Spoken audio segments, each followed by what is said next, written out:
ice, the oxidizer is violently tearing electrons from the carbohydrates. And you have a combustion reaction. And welcome back. This week's lesson is going to be on oxidizers. Here I have some potassium permanganate that I picked up from the hardware store. And we picked up some dry ice.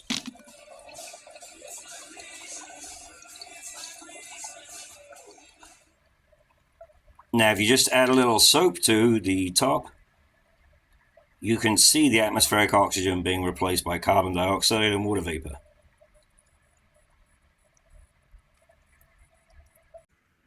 And the fuel being oxidized, glycerin. So this 5-gas meter is telling us that there is no oxygen inside this container that has a potassium permanganate with the dry ice. And that makes sense because the carbon dioxide has displaced all of the atmospheric oxygen with carbon dioxide. All right, so we're going to add the glycerin to our 2 containers here. Being careful not to release all of the carbon dioxide that we built up. So that's glycerin with the oxidizer, and dry ice, and glycerin with the oxidizer. Okay, let's watch and see what happens.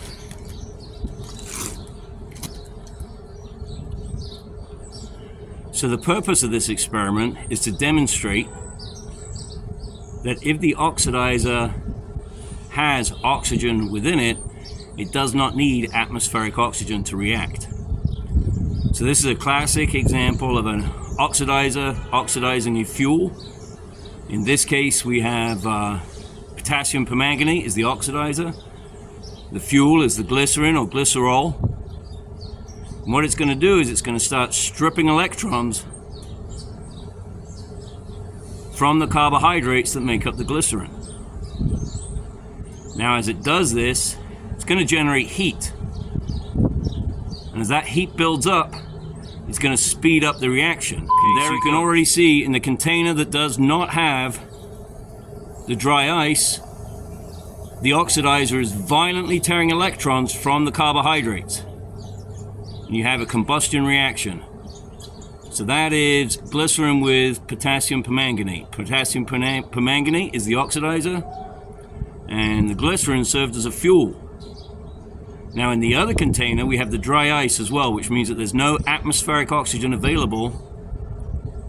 So what we're looking for is to see, will we still get a combustion reaction even though there's no atmospheric oxygen? Right, so right about the 3:30 mark, the reaction took a lot longer partly because the dry ice has cooled the environment. So that makes any chemical reaction go slower. You've taken heat out of it. But you can see now, even in the absence of oxygen, even in an atmosphere that has 0 oxygen, it's all carbon dioxide, that same chemical reaction is able to take place.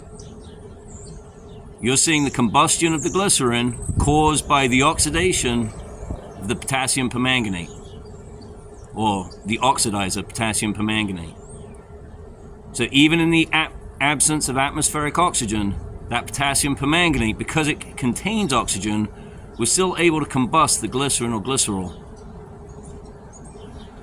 ripping electrons from those carbohydrates. So blow that out. Let's see if we can get this glowing. And yep, proof that we have oxygen decomposing out of potassium permanganate. Okay, so what just happened?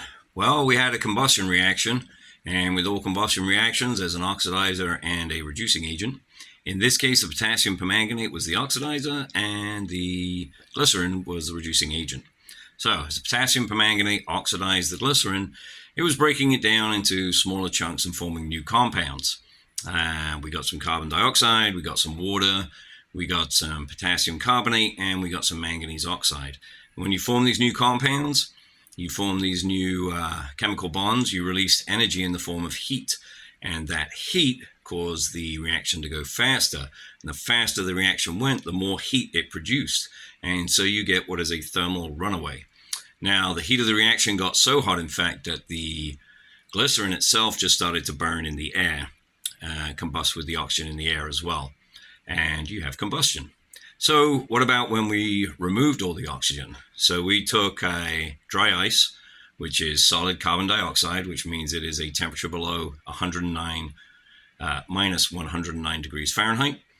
And that sublimates into gaseous carbon dioxide when it gets above that temperature. So when we put the the dry ice in the container with the potassium permanganate and left it there for a while, you could see with the oxygen, the O2 meter, that all the oxygen are being displaced, and we were just left with carbon dioxide.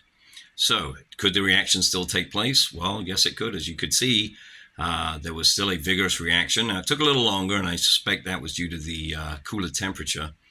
But eventually, yes, the oxidizer was still able to tear electrons from the carbohydrates that make up the glycerin, and eventually we did have combustion.